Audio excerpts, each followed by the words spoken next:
ఆయన పేరే శేషాడవి. యా, మీరు మాట్లాడాలి. April 10th, guys. See you in theaters. Questions ఏమైనా ఉంటే అడగండి. ఓహో, pass the mics. So Q&A start చేసేద్దాం మనం. సార్, 3 సంవత్సరాలు ఎందుకు పట్టింది?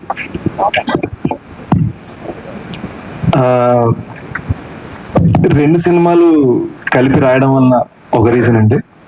అండ్ చాలా మందికి తెలియదు ఏంటంటే నాకు జనరల్గా ఎంత టైం పడుతుంది. మేజర్కి చాలా మంది కోవిడ్ వలన 3 years పట్టింది అనుకున్నారు. నాకు అంతే టైం పడుతుంది. మేజర్ కంటే ఒక ఇన్స్పిరేషన్ ఉంది, చాలా రీసెర్చ్ ఉంది, అంతా ఉంది. దొంగకి ఏముందని I think it is a new genre for me అండి. అంటే మనకి కొత్త ప్రయోగం చేస్తున్నాం. సో దానికి జాగ్రత్తగా అడుగులు వేయాలి. సో ఆ అడుగులు వేయటంలో మనం తడబడకూడదు, తప్పుడు అడుగు వేయకూడదు. And most importantly public satisfaction రావడం కోసం చేసే కృషి తప్పకూడదు. So and at the same time 2 సినిమాలు ఒకటేసారి రాయడంతో టైం పట్టింది. రూబా రూబా సాంగ్ లో టీఐయా ఏఐయా మీరేంటి మరి టీనేజ్ గాయ్ అలా కనబడ్డారు. ఈవెన్ మురణాలు కూడా ఈ మధ్య జోక్ ఏ అంటే నిజంగా ఏ అనుకుంటున్నారు problem. But no, it's all genuine. And I feel just side note, ఏ అనేది కూడా విఎఫ్ఎక్స్ లాగా ఒక టూల్ అండి. సో అల్టిమేట్ గా మీరు ఒక మంచి కథ చెప్పడానికి ఒక టూల్ ని వాడుకోగలిగితే, ఆ టూల్ కన్నా కూడా మీ ఆలోచన ముఖ్యం. ఆలోచన బాగుంటే చాలు, ఫీలింగ్ ఉంటే చాలు. సుప్రియ గారు అండ్ యాక్చువల్లీ ఈ సెట్కి వచ్చినప్పటి నుంచి కూడా ఆ సాంగ్ ప్లే అవుతుంది లూప్ మోడ్ లో. అండ్ టీజర్ కట్ లో కూడా బాగా వైరల్ అయింది ఆ సాంగ్. రీసెంట్ గా కోటి గారు మాట్లాడుతూ మమ్మల్ని అడగలేదు, అసలు పర్మిషన్ తీసుకుని ఉంటే బాగుండేది కదా అని ఒక చిన్న వ్యక్తం చేశారు ఆయన బాధని. ఏమంటారు? సో దాని తర్వాత వెళ్ళి నేను ఆయన కలిసానండి. అండ్ మేము కొద్దిసేపు నవ్వుకున్నాం. ఎందుకంటే యాక్చువల్లీ ఆదిత్య వాళ్ళది ఈ పాట, ఈ ఆల్బమ్ అంతా ఆదిత్య వాళ్ళది. సో మేము అనుకున్న ఎన్ఓసీలు, అవసరమైన పర్మిషన్స్ తెచ్చుకున్నాము. అండ్ ఆ ఇన్ఫర్మేషన్ ఆయనకి పాస్ ఆన్ అవ్వలేదు ఆ టైం. ఆయన బాధ అదే కదా. అవును, అంతే. పర్మిషన్ అడగలేదు. యాక్చువల్లీ అండి అది నిజమైన బాధే. ఎందుకంటే మన సినిమా తీసేటప్పుడు రాసిన మనిషి కానీ, ప్రొడ్యూస్ చేసిన మనిషి కానీ, ఆ పాట అల్లిన మ్యూజిక్ డైరెక్టర్కి కానీ వాళ్ళకి ఏమవుతుందంటే, మేము ఆ టైంకి సినిమా అమ్మేస్తాం. మాకెవ్వరికీ రైట్ ఉండదు. యాక్చువల్లీ చెప్పాలంటే ఎవ్వరికీ రైట్ ఉండదు. తెలియకుండా పాడిన మనిషికి కాస్తో కూస్తో రాయల్టీ వస్తుందంట.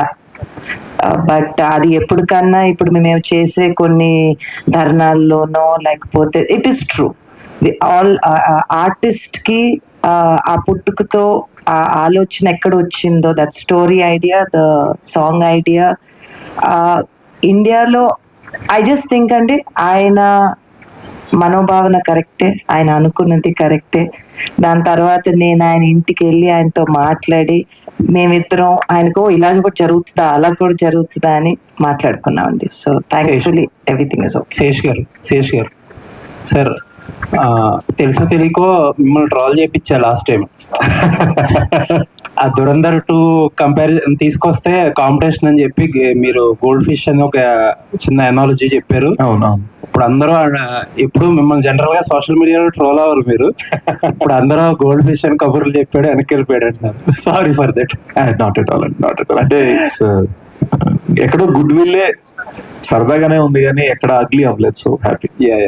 అండ్ మీ కెరీర్ ఫస్ట్ నుంచి కూడా you have been trying different genres కదా, థ్రిల్లర్స్ కానీ బయోపిక్స్ కానీ ఏం ట్రై చేసినా మీ పీర్స్ అందరూ కూడా డిఫరెంట్ గా ఒక కమర్షియల్ వేలో వెళ్తుంటే you always try different. So ఆ యూనిక్నెస్ ఇప్పుడు శేష్ ని కాపాడుతూ వచ్చింది. And you delivered films for the first time. చాలా మంది ఏంటంటే థ్రిల్లర్స్ లేకపోతే బయోపిక్స్ అంటే అది ఒక యూనిక్ జోనర్స్ అనో లేకపోతే ప్రీమియం కంటెంట్ అన్న ఫీల్ అవుతారు. బట్ లవ్ స్టోరీస్ అనేటప్పటికి మనలాంటి వాళ్ళందరికీ కొద్దిగా తక్కువ ఫీలింగ్ ఉంటుంది, డూయింగ్ సంథింగ్ రెగ్యులర్ కమర్షియల్ అని చెప్పి. బట్ మీరు లవ్ స్టోరీ అని ప్రొజెక్ట్ చేస్తున్నారు సినిమాని. బట్ అది వల్నరబుల్ అవుతుందేమో సినిమా, అది first time. I wouldn't think so అండి. అంటే నాకు తెలిసి మేజర్ రిలీజ్ అయిన సంవత్సరంలోనే Sita Ramam was one of the best love stories, and not best love stories, best films of the decade. So I think ఎక్కడో మన లవ్ స్టోరీస్ చెప్పడం మానేసాం, అండ్ అదేదో అవుట్ ఆఫ్ ఫ్యాషన్ అనుకుంటున్నారు. బట్ మీరు మీ ఇళ్లలో యూనో ఫ్యామిలీస్ తోటి మాట్లాడితే యూ విల్ సీ దట్ అందరికీ ఒక లవ్ స్టోరీ కరువు ఉంది. సో ఈ రోజున నా నమ్మకం లవ్ స్టోరీయే యూనిక్. ఎందుకంటే నేను యాక్షన్ చేసిన టైంలో అందరు లవ్ స్టోరీ చేస్తున్నారు. అండ్ డెఫినెట్లీ ఇది ఒక థ్రిల్లింగ్ గా యాక్షన్ లో చెప్పిన లవ్ స్టోరీ. సో హోప్ఫుల్లీ నాకు అంటే మనకు ఒక కొట్టిన పిండి జానర్ ఒకటి ఉంటుంది కదా, ఆ జానర్ దాటుతూ వదులుకోకుండా చేసిన ప్రయోగం. All the best and looking forward. Thank you sir. Sesh గారు, ఫస్ట్ టైం డాన్స్ అంటున్నారు, ఫస్ట్ టైం స్టెప్స్ అంటున్నారు, అందరూ ఎక్సైట్ అవుతున్నారు కదా. సో ఫస్ట్ టైం డాన్స్ చేయడానికి మిమ్మల్ని ఎక్సైట్ చేసిన మూమెంట్ ఏంటి దీంట్లో అంతా? It wasn't anything like that అండి. అంటే దెర్ ఇస్ లవ్లీ ఇమేజ్, మీకు టీజర్ లో గుర్తుంటే ఇలా నించొని ఇలా పైకి చూస్తూ ఉంటారు అనమాట, ఇదే బట్టలు వేసుకొని ఇవాళ ఇవి బట్టలు చూసుకొని షూట్ చేస్తున్నాం కొన్ని గంటలు గుర్తున్నాయి ఇక్కడ. సో ఆ ఫ్రీడమ్ లో వాడు ఏం ఫీల్ అవుతున్నాడు అని ఒక క్వశ్చన్ వచ్చింది. ఆ క్వశ్చన్ లో వీ ఫెల్ట్ ఒక nice song would be amazing for that moment. So అందుకని చేయాలనిపించింది. నేను ఏదన్నా సరే కథలో అవసరం ఉంది అన్న ఫీలింగ్ వచ్చేస్తే నేను చేసేస్తాను. అండ్ నేను దేనికి వెనకాడను. మేజర్ లో చేసిన స్టంట్స్ మీరు యాక్షన్ సీన్స్ చూస్తే మేజర్ లో చేసిన స్టంట్స్ దానికి ముందు రీసెంట్ ఫిల్మ్స్ లో చాలా తెలుగు ఫిల్మ్స్ లో అలాంటి స్టంట్స్ లేవు. రియల్ బట్ చిన్న హైపర్ రియల్ ఉంటుంది. అండ్ ఒక కొత్త ట్రయల్ చేసాం అక్కడ. సో అలానే ఇక్కడ నేను ఒక కొత్త ప్రయోగం చేస్తాను. అయితే ఇందాక మాట్లాడితే మీరు ఇప్పటివరకు చెప్పని విషయం చెప్తున్నారని అందరిని, అంటే ఇంట్లో ఉన్న లేడీస్ ని కూడా తీసుకెళ్ళమని చెప్తున్నారు కదా. సో అంటే ఏంటి, అంటే ఏమి ఇస్తారు వాళ్ళకి, ఏమి ఎక్స్పెక్ట్ చేసి రావచ్చు? ఐ థింక్ ఎక్సైట్ చేస్తుందండి. It is a film that excites you, but ultimate గా by the end of it మీరు ఎమోషనల్ అవుతారు. సో యూనో నేను చాలా ఇంటర్వ్యూస్ లో అన్నాను, గూఢచారి 2 is high on excitement, dacoit is high on emotions.